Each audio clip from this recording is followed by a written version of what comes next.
More than 4,000 years ago, long before the marble roads of the Roman Empire or the towering pyramids of later civilizations, an extraordinary society quietly flourished across the vast river plains of what is now modern-day Pakistan and India.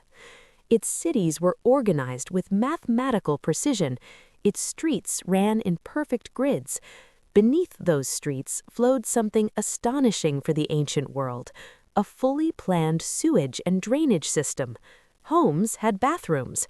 Wastewater traveled through covered brick channels, and entire neighborhoods were connected to a civic infrastructure that would not appear again in many parts of the world for thousands of years. This was the civilization modern scholars call the Indus Valley Civilization, one of humanity's earliest urban societies and perhaps one of the most mysterious.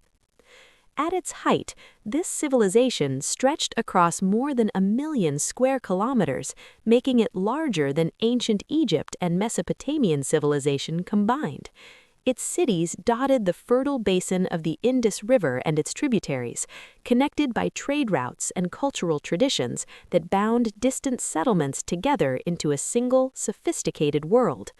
Archaeologists today often refer to its people as the Harappans, named after one of the first major sites discovered, the ancient city of Harappa. Yet Harappa was only one piece of a vast network of urban centers. Another great metropolis lay further south along the river plains, the remarkable city of Mohenjo-daro. When the ruins of Mohenjo-daro were first excavated in the early 20th century, the discovery stunned historians. Beneath layers of earth lay a city planned with extraordinary foresight. Streets intersected at right angles. Residential blocks were carefully arranged.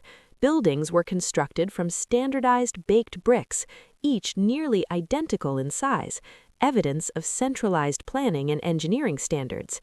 The entire city appeared to have been built according to a deliberate urban design rather than growing chaotically over time. But the true marvel lay hidden beneath the ground. Running alongside the streets were covered drainage channels made of brick and sealed with mortar. These channels collected wastewater from homes and public spaces, directing it away from the city in an organized system of sanitation. Many houses even contained private wells and bathing areas. Some homes had staircases leading to upper floors, suggesting multi-story buildings. Each bathroom connected to small drains that fed into larger municipal sewers. To modern observers, it looked remarkably like the infrastructure of a planned city centuries ahead of its time. This level of sanitation was rare in the ancient world. Even cities of ancient Greece and ancient Rome, famous for their engineering achievements, developed comparable systems much later.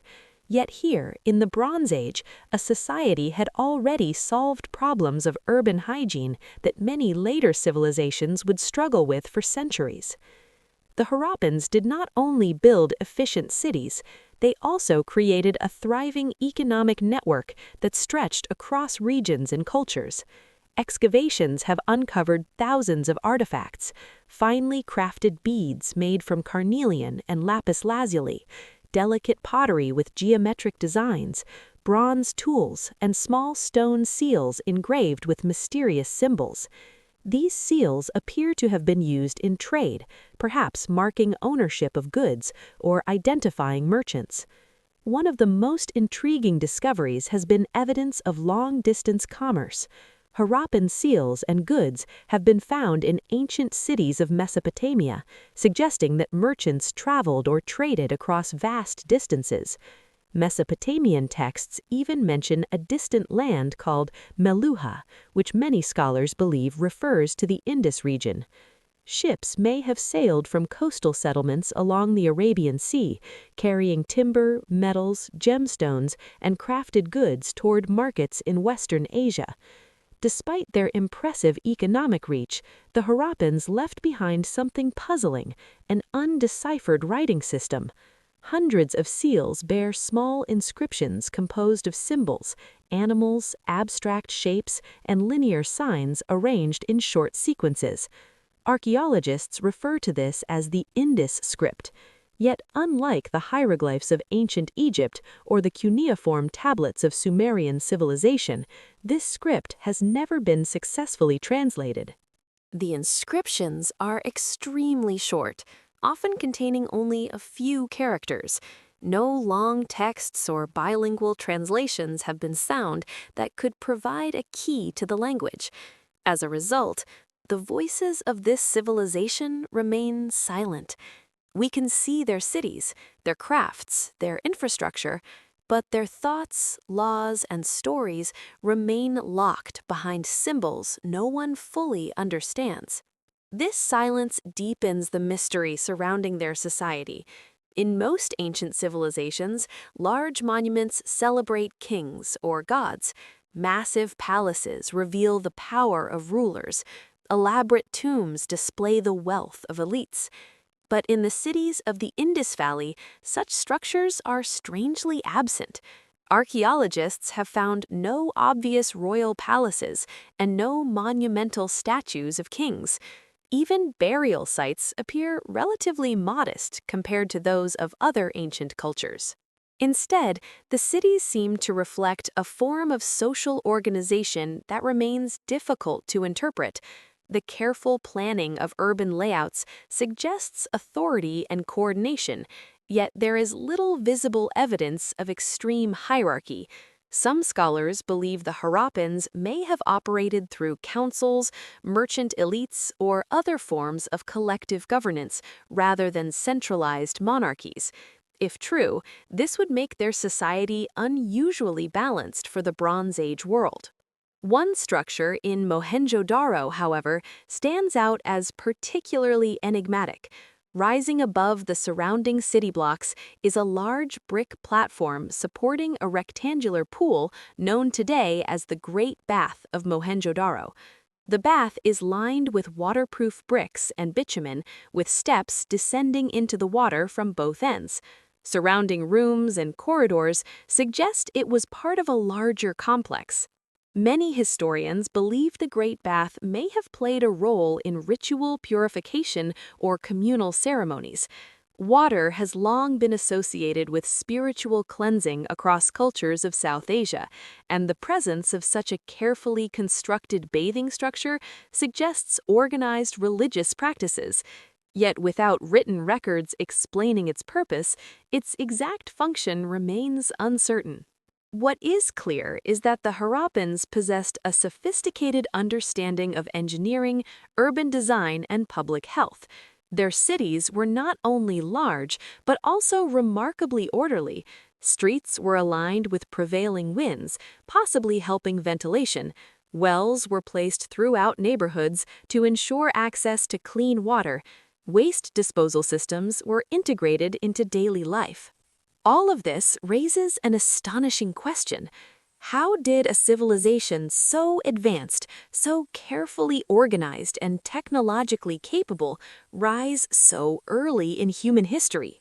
Archaeological evidence suggests that the roots of this society stretch back thousands of years before its great cities appeared. Early farming communities in the region gradually developed agriculture based on wheat, barley, and domesticated animals. Over time, these settlements grew larger, trade networks expanded, and craft specialization increased. Eventually, around 2600 BCE, these developments culminated in the emergence of full urban centers across the Indus Valley. Cities like Harappa and Mohenjo-daro were not isolated experiments, but part of a wider cultural system. Dozens of major settlements and hundreds of smaller towns have been discovered across the region, forming what scholars now recognize as one of the largest Bronze Age civilizations on Earth. Yet, as remarkable as its rise was, an even greater mystery lies ahead. Because sometime around 1900 BCE, something began to change. The great cities that once thrived along the Indus River started to decline. Urban planning faded, trade networks weakened, large public structures were abandoned. Gradually, the carefully built streets and drainage systems fell silent. Within a few centuries, the civilization that had built one of the world's earliest urban societies simply disappeared, and for nearly 4,000 years, the memory of the Harappans vanished with it. When archaeologists first uncovered the ruins of Mohenjo-daro and Harappa in the early 20th century, they were not merely discovering ancient cities, they were rediscovering an entire civilization that history had forgotten. Before these excavations, the ancient past of the Indian subcontinent was largely associated with later cultural traditions and texts. Few suspected that thousands of years earlier, a vast urban society had already flourished along the banks of the Indus River. The rediscovery began during the era of colonial archaeology, when railway construction in the region led workers to dig up large quantities of ancient bricks from mysterious ruins. These bricks were often reused in modern building projects without realizing their origin. Eventually, archaeologists recognized that the sites represented something far older than expected. Excavations soon revealed carefully planned streets, sophisticated drainage systems, and artifacts unlike anything previously known from the region. The implications were staggering. Humanity's early urban story had just gained a new chapter. The Indus Valley Civilization now appeared alongside the great Bronze Age societies of ancient Egypt and Mesopotamian civilization as one of the foundational centers of early human civilization. Yet it differed from them in profound ways. Egypt left behind pyramids and temples celebrating divine kings. Mesopotamia produced epic literature, royal inscriptions, and law codes. But the Indus civilization spoke in quieter forms, its cities, its infrastructure, and its patterns of everyday life. The more researchers studied these cities, the more unusual they appeared. Urban planning seemed remarkably standardized across distant settlements. Bricks followed consistent proportions. Weights and measures used in trade were carefully calibrated, suggesting a unified system across the entire civilization. One particularly striking feature was the widespread presence of wells.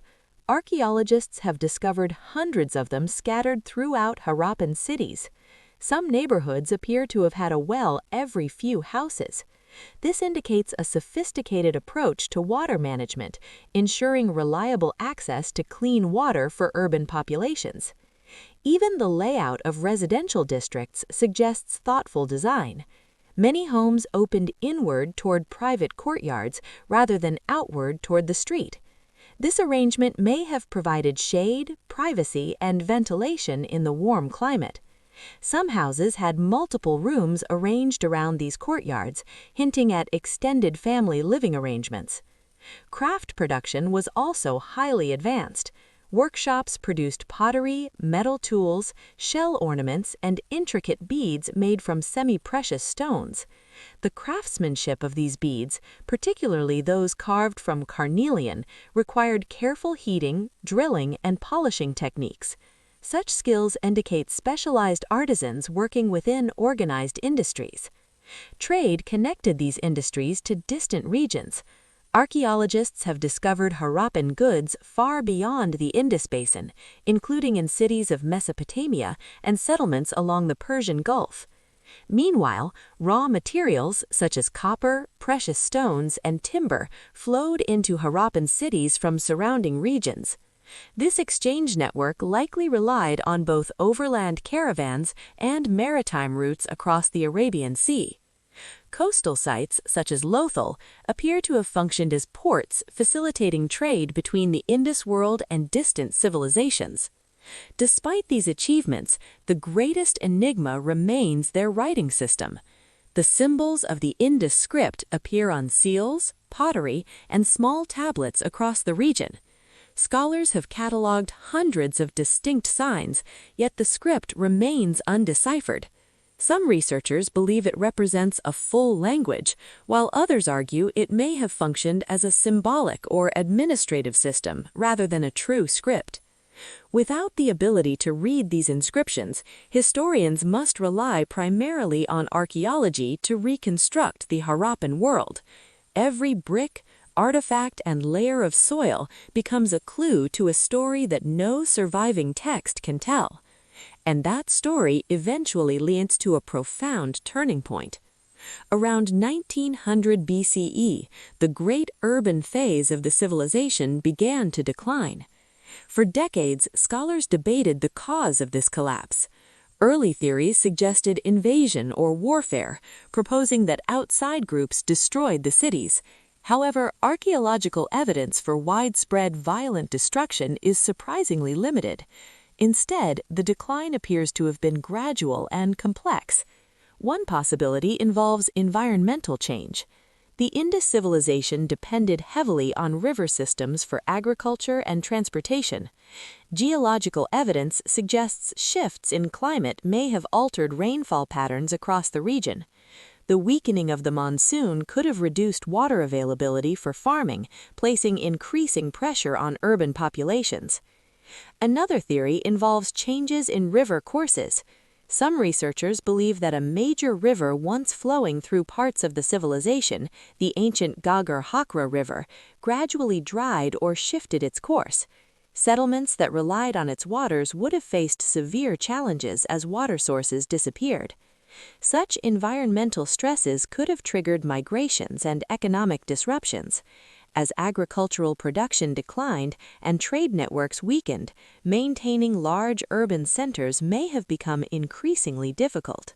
Archaeological layers from later periods show evidence that many major cities were gradually abandoned. Urban infrastructure fell into disrepair. Streets became less orderly. Populations appear to have dispersed into smaller, rural communities across the region. Yet this was not necessarily the end of the people themselves. Cultural traditions continued in modified forms across the subcontinent. Pottery styles, agricultural practices, and settlement patterns evolved rather than vanishing completely. Some scholars suggest that elements of Harappan culture may have influenced later societies that emerged in South Asia. What disappeared was the urban system that had once defined the civilization. The grid-planned cities, the standardized bricks, the carefully engineered sewers, all gradually faded from the landscape. For centuries, sand and soil buried the ruins. Rivers shifted. Vegetation grew over abandoned streets. The memory of the Harappans dissolved into myth and obscurity. By the time later historical civilizations flourished in the region, the great cities of the Indus Valley had already been forgotten.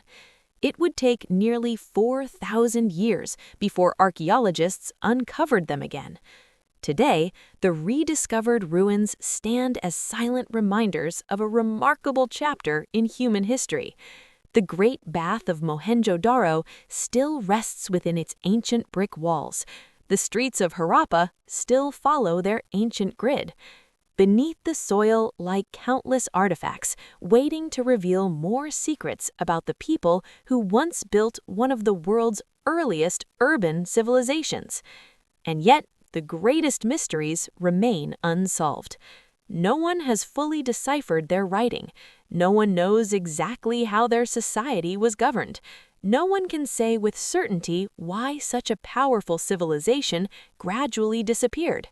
But perhaps that mystery is part of its enduring fascination, because the story of the Indus Valley is not merely about lost cities or ancient engineering.